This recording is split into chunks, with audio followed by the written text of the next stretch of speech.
Hello everyone, कैसे हैं आप लोग। आज की क्लास में हम पढ़ने वाले हैं सीबीएसई क्लास 12th ज्योग्राफी का India people and economy book से चैप्टर नंबर 1 का पार्ट 3। आज हमें कवर करना है पॉपुलेशन कंपोजिशन। इससे पहले हमने 2 पार्ट में आगे के टॉपिक्स को कवर कर लिया है। सबसे पहले हमें देखना है पॉपुलेशन कंपोजिशन का मीनिंग क्या होता है।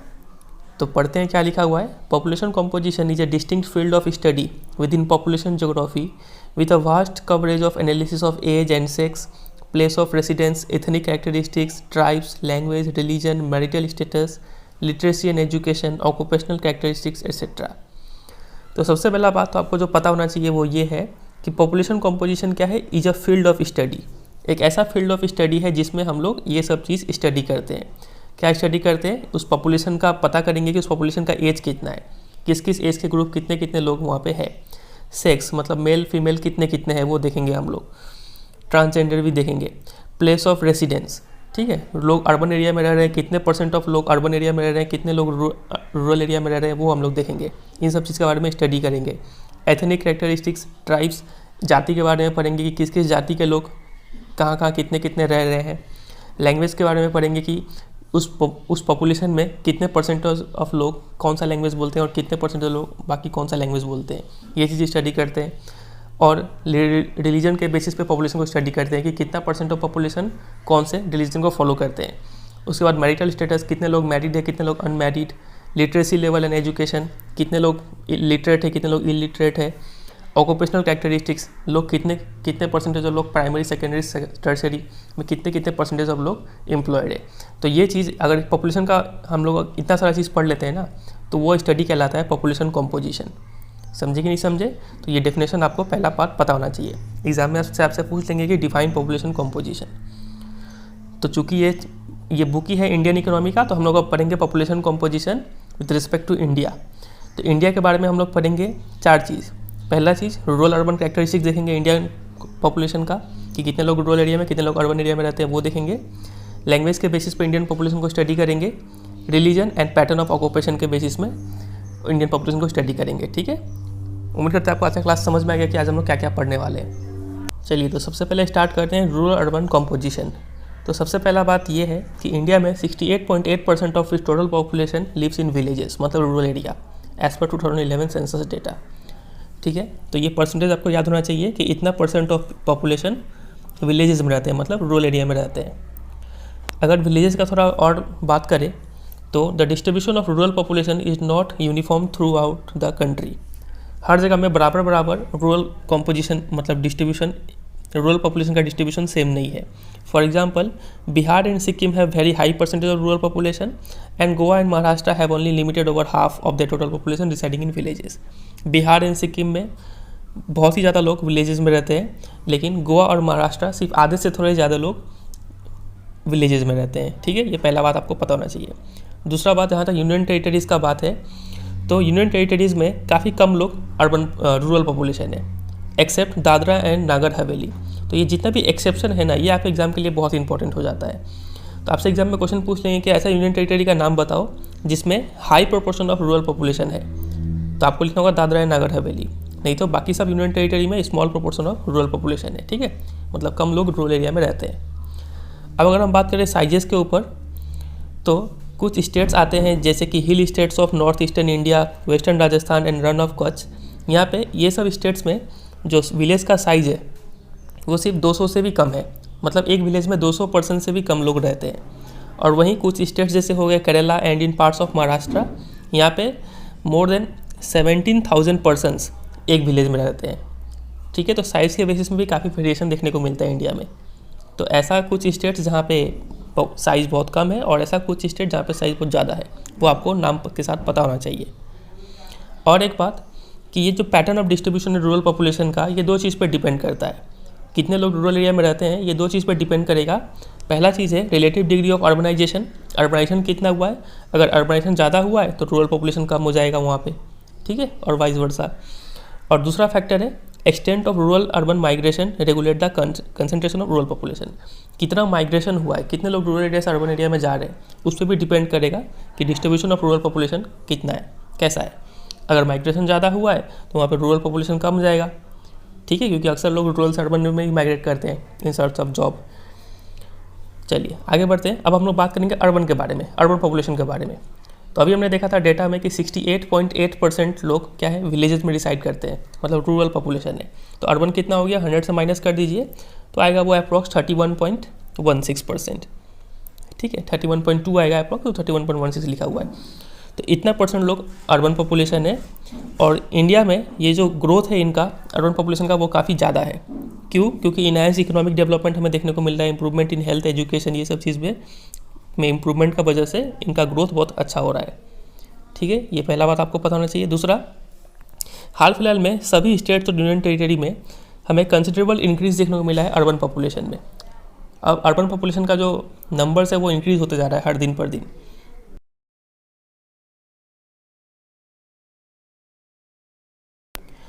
और जो रूरल अर्बन माइग्रेशन है इस वजह से सबसे ज़्यादा इंक्रीज़ हो रहा है। और ये हमें कॉन्स्पिकुअस का मतलब होता है क्लियरली विजिबल। हम लोग रूरल अर्बन माइग्रेशन क्लियरली देख सकते हैं in case of urban areas along the main road links and railroads in the north Indian plains and industrial areas around Kolkata, Mumbai, Bengaluru और वगैरह वगैरह। मतलब हमें देखने को मिल रहा है कि अगर नॉर्थ इंडियन प्लेन्स का बात करें और इंडस्ट्रियल एरियाज़ का बात करें इन सब जगहों में, तो इन सब जगह तो अर्बन एरिया है ही, और यहाँ पे लोग रूरल एरिया से काफ़ी ज़्यादा माइग्रेट कर रहे हैं इस जगह पे। ठीक है, तो इस वजह से यहाँ पे अर्बन पॉपुलेशन काफ़ी ज़्यादा इंक्रीज़ होते जा रहा है। तो हमने अभी देखा था कि दो फैक्टर का वजह से ये रूरल पॉपुलेशन डिस्ट्रीब्यूशन डिपेंड करता है, दो फैक्टर पे, एक है अर्बनाइजेशन पे और दूसरा है माइग्रेशन पे। तो यहाँ पे देखते हैं कि माइग्रेशन का वजह से इन सब एरियाज़ में जो अर्बन पॉपुलेशन है वो इंक्रीज़ हो रहा है। ठीक है, और वहीं कुछ अगर agriculturally stagnant parts of the middle and lower Ganga plains, Telangana, non irrigated western Rajasthan, remote valley, remote hill, tribal areas of north east, along the flood prone areas of peninsular India and along eastern part of Madhya Pradesh, इन सब जगहों पे degree of urbanisation has remained low. Urbanisation यहाँ पे कम है, और इन सब जगहों पे अर्बनाइजेशन काफ़ी ज़्यादा है। और अर्बनाइजेशन होने का मेन रीज़न है रूरल अर्बन माइग्रेशन। ठीक है, चलिए, तो ये हमने कवर कर लिया रूरल अर्बन कॉम्पोजिशन। ठीक है, कितने परसेंट लोग कहाँ रहते हैं वो याद होना चाहिए, और किस किस जगह पे क्या मैक्सिमम है क्या कम है वो पता होना चाहिए। साइज़ और विलेजेस के बारे में आपको पता होना चाहिए, और कहाँ पे अर्बनाइजेशन ज़्यादा कम है, कहाँ पे अर्बनाइजेशन ज़्यादा है, वो चीज़ आपको यहाँ पे याद रखना है। नेक्स्ट हम लोग टॉपिक पे मूव करेंगे जो कि है लिंग्विस्टिक कंपोजिशन। अब हम लोग लैंग्वेज के आधार पे देखेंगे कि कितने कितने परसेंट ऑफ लोग कौन कौन से लैंग्वेज बोलते हैं इंडिया में। तो अगर नंबर ऑफ लैंग्वेजेस का बात करें तो इंडिया में तो काफ़ी ज़्यादा लैंग्वेज है, जिसमें से हमारे कॉन्स्टिट्यूशन में, संविधान में 22 शेड्यूल लैंग्वेजेस का जिक्र है। 8th शेड्यूल में 22 लैंग्वेजेस का जिक्र है। तो इस शेड्यूल 22 लैंग्वेजेस में से हिंदी बोलने वाले लोग मैक्सिमम हाईएस्ट परसेंटेज है, सबसे ज़्यादा लोग हिंदी बोलते हैं। ठीक है, और सबसे ऐसा कौन सा लैंग्वेज है जो सबसे कम लोग बोलते हैं, वो है आपका Sanskrit, Bodo, Manipuri, as per 2011 data. ठीक है, तो मैक्सिमम स्पीकर्स, सबसे कम स्पीकर्स, वो पता होना चाहिए आपको। लिंग्विस्टिक क्लासिफिकेशन का अगर बात करें तो यहाँ पे कुछ फैमिलीज़ और सब फैमिलीज़ है। यहाँ पे classification of modern Indian languages दिया गया है। क्या है, फिलहाल आप इसको सिर्फ इतना याद कर लीजिए कि एक ही डाटा याद कीजिए कि ये सब यहाँ पे कुछ फैमिली दिया गया है, ये सब फैमिली ऑफ लैंग्वेजेस है। आपसे भी याद कर लीजिए कि कौन सा जो मैक्सिमम फैमिली ऑफ लैंग्वेज कौन सा है, सबसे मैक्सिमम लोग किस में है, कौन से कैटेगरी वाले हैं, तो ये आपको पता होना चाहिए, इंडो आर्यन या फिर इंडो यूरोपियन। एक मार्क्स का क्वेश्चन ये पूछ लेंगे। ठीक है, मैक्सिमम वाला। चलिए, तो लैंग्वेज इतना ही था, इसमें इतना ही पढ़ना है आपको। अब हम लोग बात करेंगे रिलीजियस कॉम्पोजिशन। रिलीजन के आधार पर कॉम्पोजिशन का स्टडी करेंगे। तो रिलीजन के आधार पर तो सबसे पहले आता है हमारा हिंदूज़। आपको पता भी होगा कि हिंदूज़ क्या है, मेजॉरिटी है इंडिया में, और मैनी स्टेट्स में मतलब मेजॉरिटी है, ranging from 70 to 90% and above. ठीक है, लेकिन कुछ स्टेट्स को छोड़ के, कुछ डिस्ट्रिक्ट्स ऑफ स्टेट को छोड़ के, जैसे कि इंडिया बांग्लादेश बॉर्डर हो गया, वहाँ पे हिंदूज़ मेजॉरिटी नहीं है। इंडो पाक बॉर्डर के जगह पे Jammu Kashmir, hill states of north east and in scattered areas of Deccan plateau and Ganga plain, इन सब जगहों को छोड़ के हिंदूज़ क्या है, मेजॉरिटी फॉर्म करती है। अगर हम बात करें मुस्लिम्स का, तो मुस्लिम्स लार्जेस्ट रिलीजियस माइनॉरिटी है। जैसे हिंदूज़ मेजॉरिटी था तो मुस्लिम्स क्या है, माइनॉरिटी, लेकिन माइनॉरिटी में सबसे बड़ा है ये। ठीक है, मतलब सबसे ज़्यादा लोग मुस्लिम है माइनॉरिटी में। और ये लोग ज़्यादा कहाँ पाए जाते हैं, जम्मू कश्मीर हो गया, certain districts of West Bengal and Kerala and many districts of Uttar Pradesh, in and around Delhi and in Lakshadweep. इन सब जगहों पे मुस्लिम्स काफ़ी मेजॉरिटी में हमें देखने को मिलता है, मतलब कंसनट्रेटेड है। और मेजॉरिटी की अगर बात करें तो majority Kashmir valley and Lakshadweep, यहाँ पे मुस्लिम्स मेजॉरिटी है। ठीक है, मतलब सबसे ज़्यादा नंबर में है। बात करें कुछ और रिलीजन के बारे में तो क्रिश्चियन पॉपुलेशन हमें मेनली देखने को मिलता है the western coast around Goa, Kerala and in the hill states of Meghalaya, Mizoram, Nagaland, Chota Nagpur area, hills of Manipur, यहाँ पे क्रिश्चियन पॉपुलेशन ज़्यादा है। अगर सिख्स का बात करें तो पंजाब, हरियाणा, दिल्ली, यहाँ पे सिख लोग पाए जाते हैं। और जैन और बुद्धिस्ट अगर बात करें तो जैन मेनली कंसनट्रेटेड है in the urban areas of Rajasthan, Gujarat and Maharashtra, और बुद्धिस्ट लोग कंसनट्रेटेड है mostly in Maharashtra and Sikkim, Arunachal Pradesh, Ladakh in Jammu and Kashmir, Tripura, Lahaul and Spiti in Himachal Pradesh. इन सब जगह पे जैन और बुद्धिस्ट लोग ज़्यादा है, मतलब बुद्धिस्ट लोग ज़्यादा है यहाँ पे, जैन यहाँ पे और बुद्धिस्ट यहाँ पे। बस तो इसको आपको बार बार पढ़ना है, बार बार पढ़ते पढ़ते या हल्का सा दिमाग में बैठ जाएगा आपका, ठीक है। एक बार में याद नहीं होगा इतना सारा चीज़। और लास्ट फीचर पे अगर हम मूव करें पॉपुलेशन कंपोजिशन का, वो है वर्किंग पॉपुलेशन का। अगर बात करें कि कितने परसेंट ऑफ लोग कौन से सेक्टर में एम्प्लॉयड है, तो वो हम लोग देखेंगे अभी। तो उससे पहले जो पॉपुलेशन ऑफ इंडिया है वो हम लोग इकोनॉमिक स्टेटस के आधार पे 3 ग्रुप में डिवाइड कर सकते हैं पूरे पॉपुलेशन को। तो population mainly main workers, marginal workers और नॉन वर्कर्स, इन 3 कैटेगरी में डिवाइड हो सकता है, ठीक है। हम सब लोग इस तीनों में से किसी एक में फॉल करते होंगे। तो अगर हम वर्कर्स का बात करें, वर्कर्स मतलब मेन वर्कर्स और मार्जिनल वर्कर्स, तो ये दोनों का अगर परसेंटेज का बात करें तो 39.8 मतलब अप्रॉक्स 40% लोग वर्कर्स है इंडिया में। Living a vast majority about 60% लोग नॉन वर्कर्स है। तो ये 2 चीज़ इंडिकेट करता है। पहला कि इंडिया में लार्ज प्रोपोर्शन है ऑफ डिपेंडेंट पॉपुलेशन, ऐसा लोग जो डिपेंडेंट है वर्कर्स पे वो बहुत ही ज़्यादा है। और दूसरा एग्जिस्टेंस ऑफ लार्ज अनएम्प्लॉयमेंट, ठीक है। ये 2 इंडिकेशन देता है ये डेटा। चलिए अब कुछ बात करें स्टेट्स के ऊपर। तो स्टेट्स में हमें वेरिएशन देखने को मिलता है। The states with larger percentage of workers are Himachal Pradesh, Sikkim, Chhattisgarh, Andhra Pradesh, Karnataka, Arunachal Pradesh, Nagaland, Manipur, Meghalaya. Among the union territories, Dadra Nagar Haveli, Daman and Diu have relative higher participation rate. तो ये सब स्टेट्स ऐसे हैं जहाँ पे वर्कर्स ज़्यादा है और participation rate, worker participation rate, इसका फॉर्मूला होता है labour force divided by working age population into 100। मतलब काम करने वाले लोगों में से, ऐसे 100 काम करने वाले लोगों में से कितने लोग काम कर रहे हैं, उसको बोलते हैं वर्क पार्टिसिपेशन रेशियो, ठीक है। तो इन सब स्टेट्स में क्या है कि वर्कर पार्टिसिपेशन रेट काफ़ी ज़्यादा है, मतलब ज़्यादा लोग वर्क करते हैं। और द वर्कर पार्टिसिपेशन रेट्स अक्सर हाई होता है in the areas of lower level of economic development, जहाँ पर डेवलपमेंट कम है। खासकर इंडिया के बारे में बात किया जाता है, इंडिया के कॉन्टेक्स्ट में, कि इंडिया में ऐसा पाया जाता है कि जहाँ पर डेवलपमेंट कम है वहीं पर वर्कर ज़्यादा है। क्यों? क्योंकि since the number of manual workers are needed to perform the subsistence और नियर सब्सिस्टेंस इकोनॉमिक एक्टिविटीज़। क्योंकि सब्सिस्टेंस मतलब ऐसा काम जो काम करे और उसको यूज़ कर ले सेल्फ कंजम्पशन के लिए। तो मैनुअल वर्कर काफ़ी ज़्यादा चाहिए होता है इन सब कामों के लिए। तो यहाँ पे इकोनॉमिक डेवलपमेंट कम है, उस वजह से नंबर ऑफ़ वर्कर ज़्यादा होता है यहाँ पे। खासकर इंडिया के केस में ये पिक्यूलियर कैरेक्टरिस्टिक देखने को मिलता है, ठीक है। चलिए अब हम लोग बात करते हैं कि कितने लोग प्राइमरी, सेकेंडरी, टर्सरी में कितने लोग एम्प्लॉयड है। तो 54.6% लोग एग्रीकल्चर सेक्टर में एम्प्लॉयड है, मतलब प्राइमरी सेक्टर में। 3.8% लोग इंडस्ट्रियल सेक्टर में एम्प्लॉयड है एंड 41.6 आपका जो हो गया इतना टर्सरी सेक्टर में लोग एम्प्लॉयड है, बोल सकते हैं सर्विसेज सेक्टर, ठीक है।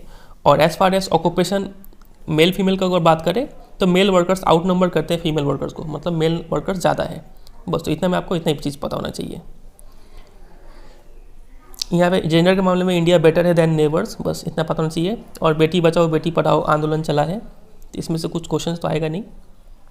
ये रहा, ये अगर टेबल देखें आप, यहाँ पे सेक्टोरल कंपोजिशन बताया गया है। तो आप देखेंगे कि प्राइमरी सेक्टर में 54.6%, सेकेंडरी में 3.8 और टर्सरी में 41.6। तो ये तीनों ही परसेंटेज आपको याद होना चाहिए, काफ़ी इंपॉर्टेंट है ये data.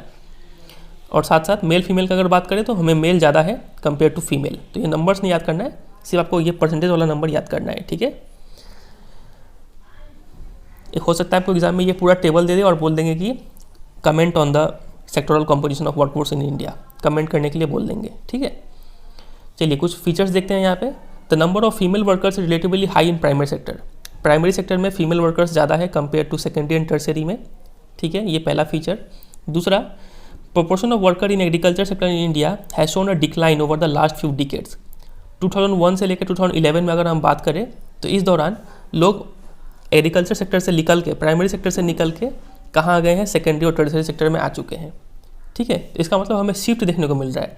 Shift of workers from farm based occupation to non farm based ones, ठीक है।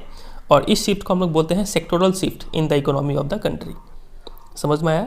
अगर वर्कर्स प्राइमरी सेक्टर से निकल के सेकेंडरी और टर्सरी सेक्टर में मूव करते हैं तो ये इंडिकेट करता है कि यहाँ पे शिफ्ट ऑफ वर्कर्स हुआ है from farm activities to non farm activities, और इस शिफ्ट को हम लोग बोलते हैं sectoral shift in the economy.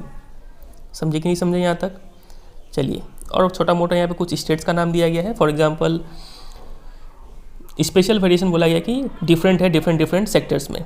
Himachal Pradesh Nagaland है very large numbers of cultivators, यहाँ पे कल्टीवेटर्स ज़्यादा है। और वहीं बिहार, आंध्र प्रदेश, छत्तीसगढ़, उड़ीसा, झारखंड, वेस्ट बंगाल, मध्य प्रदेश, यहाँ पे एग्रीकल्चर लेबर्स ज़्यादा है।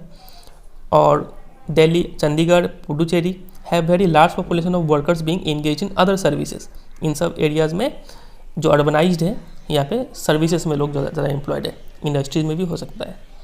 बस तो इतना ही चीज़ आपको पता होना चाहिए। ये चैप्टर यहीं पे एंड होता है। उम्मीद करते हैं आपको वीडियो समझ में आया होगा। आप ये MCQs खुद से सॉल्व कर दीजिएगा, आप ये खुद से सकेंगे, ठीक है। तो इतना ही है। फिर वीडियो चला है तो वीडियो को जरूर लाइक कर दीजिए और अपने दोस्तों के साथ भी शेयर कर दीजिए वीडियो को। और अगर आपके मन में कोई भी कन्फ्यूज़न रह गया है तो कमेंट सेक्शन में बेझिझक होकर पूछ लीजिए, ठीक है।